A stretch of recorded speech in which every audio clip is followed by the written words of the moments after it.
तो hello guys, अस्सलाम वालेकुम, welcome back to my YouTube channel. और मैं हूं आप सबका अली एज। आज का जो व्लॉग है वो है आइलैंड। तो आइलैंड के ऊपर आज व्लॉग बन रहा है।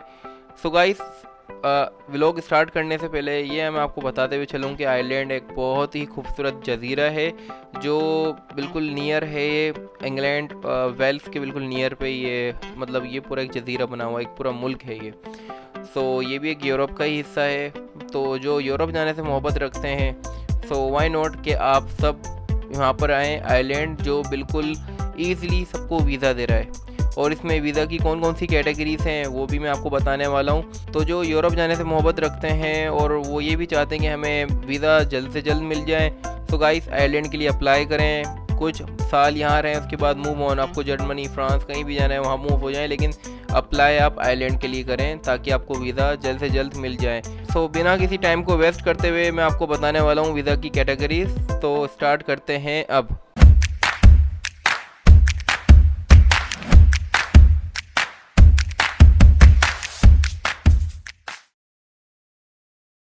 सो गाइस, आज का जो व्लॉग है वो आइलैंड के ऊपर बन रहा है। तो क्यों ना ये भी बताते हुए चलूँ कि आइलैंड की जो कंप्लीट पॉपुलेशन है वो है 5 मिलियन। मतलब 5 मिलियन वहाँ की पॉपुलेशन है, जिसमें 85,000 जो मुस्लिम्स कम्युनिटी है उनकी कहते हैं पॉपुलेशन है, और वो भी तेज़ी से बढ़ रही है। तो आइलैंड एक बहुत बहुत ही ज़्यादा खूबसूरत एक जजीरा है जहाँ पर लोग अपनी ज़िंदगी बसर कर सकते हैं। और वहाँ पर क्या कौन कौन सी कैटेगरीज हैं वीज़ा की वो भी मैं आपसे अब शेयर करने वाला हूँ। सबसे पहले मैं आप सबसे इस चीज़ की भी कहते हैं माफ़ी मांगता हूँ कि बहुत से ऐसे कमेंट्स भी आ रहे होते हैं मेरे पास कि सर लोग बहुत ज़्यादा लंबा बन रहा है, 10 मिनट से ऊपर जा रहा है, 15, 16, 17 मिनट पे जा रहा होता है। तो यार मेरी भी पूरी कोशिश होती है कि व्लॉग सिर्फ 8-9 मिनट या फिर इससे भी शॉर्ट हो, लेकिन बात ये है कि सारी मालूमात देते हुए मुझे पता ही नहीं चलता कि व्लॉग कितनी ज़्यादा मतलब लंबाई पे चला गया है, कितना बड़ा बन गया व्लॉग। तो इंशाल्लाह पूरी कोशिश होगी कि व्लॉग छोटे से छोटा बनाएं और उसमें सारी इन्फॉर्मेशन आपको देते रहूं ताकि आपका भी टाइम ज़्यादा लगे नहीं व्लॉग के अंदर और हर चीज़ उसके अंदर मौजूद हो। सो गाइस, अब बात करते हैं कैटेगरीज ऑफ वीज़ा के कौन से ऐसे वीज़ा हैं जिसमें हम अप्लाई करेंगे और हमें बहुत जल्दी आइलैंड का वीज़ा मिल जाएगा। तो सबसे पहले जो कैटेगरी है वो आ रही है रिटायरमेंट वीज़ा की। रिटायरमेंट वीज़ा उन लोगों के लिए जो रिटायर हो चुके हैं, जिनकी एज 40+ होनी चाहिए। तो रिटायरमेंट वीज़ा की जो पहली शराइत है वो यही है कि आपके पास 40,000 यूरो हों, क्योंकि वहाँ पर आपको 40,000 यूरो शो करवाने हैं, आपकी इन्वेस्टमेंट होगी।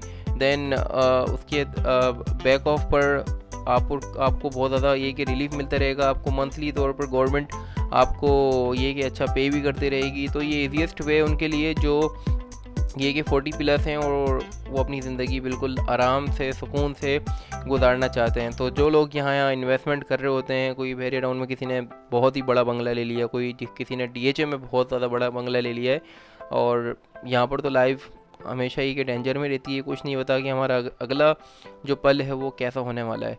तो अगर आप बिल्कुल पीसफुली अपनी लाइफ गुजारना चाहते हैं तो आइलैंड सबसे बेहतरीन ऑप्शन है अगर आपके पास इतनी अमाउंट है। और अब हम बात करते हैं अपने दूसरे वीज़ा की, जो है डी वीज़ा, उसको हम इन्वेस्टमेंट वीज़ा भी कह सकते हैं।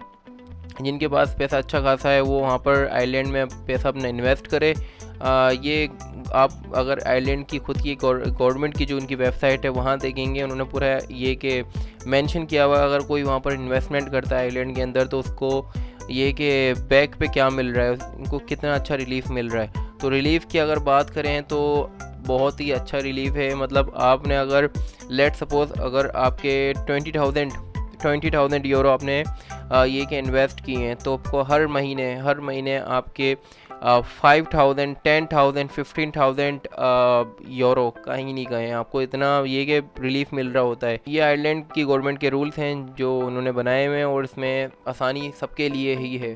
तो ये हो गया D investment visa. So guys, visa की बात करते हुए मैं आपको ये भी बता दूं कि जितने ये लिंक्स हैं रिटायरमेंट वीज़ा और D investment visa, D visa, इन सब के जो लिंक्स है वो मैं अपनी डिस्क्रिप्शन में लगा दूंगा ताकि आपको इतनी ज़्यादा क्या कहते हैं प्रॉब्लम नहीं हो। बस आप डिस्क्रिप्शन में जो लिंक है उस पर ये क्लिक करें और जो कैटेगरी आपको अच्छी लग रही है वीज़ा की उस पर अप्लाई करें, इंशाल्लाह आपको जल्दी मिल जाएगा, क्योंकि आयरलैंड का जो रेशो है अभी तक सबसे ज़्यादा अच्छा जा रहा है। तो जो भी मेरे फैंस हैं पाकिस्तान से, इंडिया से, जो जाना चाहते हैं आयरलैंड, यूरोपियन कंट्री का हिस्सा बनना चाहते हैं, तो यार आयरलैंड से अपना स्टार्ट लें। उसके अलावा उसके बाद क्या है, उसके बाद अगर आपको फ्रांस, जो बड़ी यूरोपियन कंट्रीज हैं, फ्रांस है, जर्मनी है, इटली है, तो वहाँ जाके है कि मूव ऑन हो जाए। लेकिन आपको स्टार्टिंग इनिशियली 2 साल तो आपको आयरलैंड में गुजारने हैं। क्यों गुजारना है ये भी मैं आपको आगे जाके बताऊंगा, तो व्लॉग आपको एंड तक देखना है। अब हमारा जो तीसरा वीज़ा है वो है स्टार्टअप वीज़ा। अगर आपके पास कुछ अमाउंट है, स्टार्टअप वीज़ा में यही होता है कि स्टार्टअप वीज़ा में आपको कुछ अमाउंट शो करवानी है और अपना आइडिया उनको शो नहीं करवाना, बताना है। तो आपको अपना आइडिया उनको बताना है कि मेरे पास ये आइडिया और मेरे पास ये थोड़ी बहुत इन्वेस्टमेंट है, मैं ये वहाँ पर आइलैंड में इन्वेस्ट करना चाह रहा हूँ, वहाँ पर मैं अपना एक बिज़नेस ओपन करना चाह रहा हूँ। तो ये स्टार्टअप वीज़ा आप अपनी फैमिली के साथ भी अप्लाई कर सकते हैं।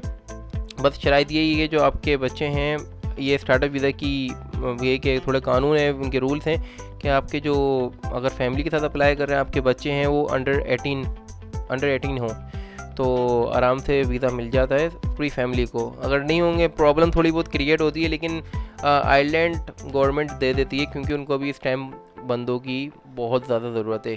क्यों ज़रूरत है ये भी बताएंगे, लेकिन पहले अभी वीज़ा की कैटेगरी सारी मैं बता दूं। अब हम बात करते हैं अपने फोर्थ पॉइंट की, जो है स्कॉलरशिप वीज़ा। अब स्कॉलरशिप वीज़ा की अगर आप बात करें तो आपने देखा होगा, हर जगह ही देखा होगा कि जो स्कॉलरशिप चल रही होती हैं, जैसे यूके वाले जो स्कॉलरशिप देते हैं वो मास्टर की दे रहे होते हैं, पीएचडी होल्डर्स को दे रहे होते हैं। जिन्हें पीएचडी करनी है या फिर जिन्हें मास्टर करना है उसके स्कॉलरशिप चल रही होती है। लेकिन अंडर ग्रेजुएट स्कॉलरशिप जो सबसे ज़्यादा ये कि रिलीज़ होती है वो यहाँ से अपना आइलैंड से हो रही होती है। तो यार यहाँ के लिए अप्लाई करें। आई डोंट नो, लाइक बहुत से लोग ये कि बड़ी कंट्रीज़ के लिए अप्लाई कर रहे होते हैं, जैसे यूके, यूएसए, ऑस्ट्रेलिया, कनाडा।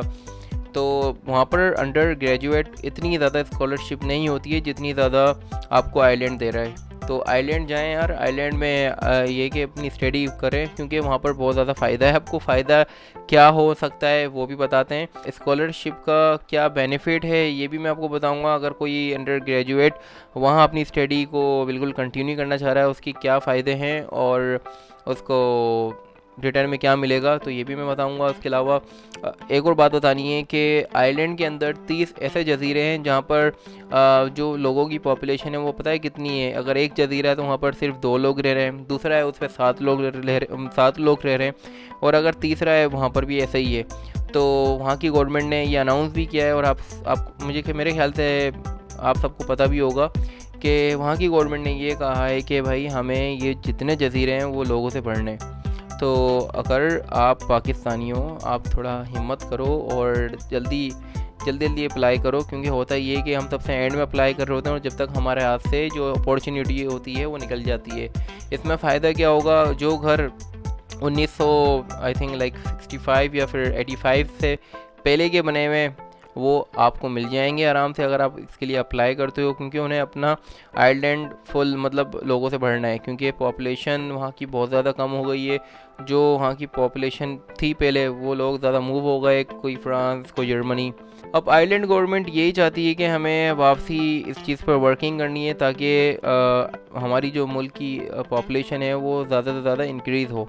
तो इन्होंने ये स्टेप लिया है। अगर आप अप्लाई करते हैं, आप वहाँ पर इनके जो जजीरे हैं उनसे वहाँ पर आप जाते हैं, रहते हैं, तो आपको इन रिटर्न ये मिलेगा कि एक तो आपको वहाँ की नेशनलिटी, दूसरा आपको हर महीने $1.25 ये मिलेंगे आपको, और आपके बच्चों की फ़ीस जो है वो भी इसमें इंक्लूड है। अगर आप जॉब नहीं कर रहे, आपको अनएम्प्लॉयमेंट ये कि सैलरी वो चाहिए, अगर आपके घर में कोई आपके मतलब फादर मदर कोई बीमार हैं और आप मतलब जॉब नहीं कर सकते, उनकी टेक केयर कर रहे हैं, आप ये गवर्नमेंट को बताएंगे और गवर्नमेंट आपको इसकी भी कहते हैं पैसे पे करेगी। तो इससे अच्छी यार अपॉर्चुनिटी और क्या होगी। तो यहाँ पर अप्लाई करें यार, यहाँ जाएं और यहाँ पर मज़ा आए। और दूसरा एक और है कि जो डिजिटल नोमैड वीज़ा वो यहाँ पर अभी आया नहीं है या फिर ये लाना नहीं चाह रहे हैं, तो फ़िलहाल यहाँ पर डिजिटल नोमैड वीज़ा नहीं है। सिर्फ ये वीज़ा की कैटेगरीज हैं जिससे आपको वीज़ा वहाँ का आराम से और आसानी से मिल जाएगा। अगर आप ये कि $1.25 लाख कमाना चाहते हैं महीने विदाउट जॉब, बस ये कि वहाँ जाकर सेटल होना चाहते हैं और काम भी कर लेंगे कुछ जो मिल जाएगा, तो यार ये आपके बेनिफिट होंगे। जब आप आइलैंड जाएंगे आप, तो आइलैंड में ये है कि आपको एटलीस्ट 2 इयर्स स्टे करना है, देन उसके बाद मूव होना है। ये कि उसमें आपको 2 साल में आपको वहाँ की नेशनलिटी मिल जाएगी और आपके फ़ायदे भी हैं, क्योंकि अगर कोई पाकिस्तान से अप्लाई करना चाह रहा है और वो आइलैंड जाता है, तो भाई इस टाइम आइलैंड का अगर हम करेंसी को कन्वर्ट करें पाकिस्तानी करेंसी से, तो वहाँ का 1 यूरो पाकिस्तानी बन रहे हैं 308 रुपये। कैन यू इमेजिन, मतलब 308 रुपये बन रहे हैं पाकिस्तानी। तो वहाँ जाएं, वहीं कोशिश करें कि वहीं सेटल हो जाएं। और वहाँ के लोग यार बहुत मज़ाहिया हैं, बहुत तफरी वाले लोग हैं, क्योंकि जितने भी बड़े बड़े राइटर हैं वो आपको आइलैंड के ही मिलेंगे, जिन्होंने अच्छी खासी मूवीज़ में भी काम किया है, मूवीज़ लिख कर दी हैं। ऑथर्स जो हैं वो आपको ज़्यादातर जो फेमस है वो आइलैंड के ही हैं। तो यार वहाँ के लोगों की ये अच्छी आदत है कि वो चलते फिरते कुछ ना कुछ चीज़ें पढ़ रहे होते हैं और इसी चीज़ से वो अभी तक कामयाब हैं। तो आइलैंड यार ये बहुत अच्छा मौका है, ये मौका अपने हाथ से नहीं जाने दें। अभी अप्लाई करें या कल अप्लाई करें, लेकिन अप्लाई लाजमी करें ताकि आपको आइलैंड का जो वीज़ा है वो जल्द से जल्द मिल जाए। तो गाइस ये वीज़ा की कैटेगरीज थी जिसके बारे में मुझे आपको बताना था। होपफुली कि ये चीज़ें आपके काम आएंगी। और अब इस ब्लॉग को मैं यहीं ख़त्म करूँगा।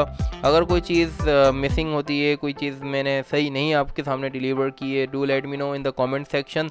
इंशाल्लाह उस पर ये के काम करेंगे और नेक्स्ट टाइम इस तरह की कोई गलती नहीं होगी। सो गाइस अब चलते हैं, अब आपसे मिलेंगे एक अनदर व्लॉग में, एक अनदर यूरोपियन कंट्री के साथ।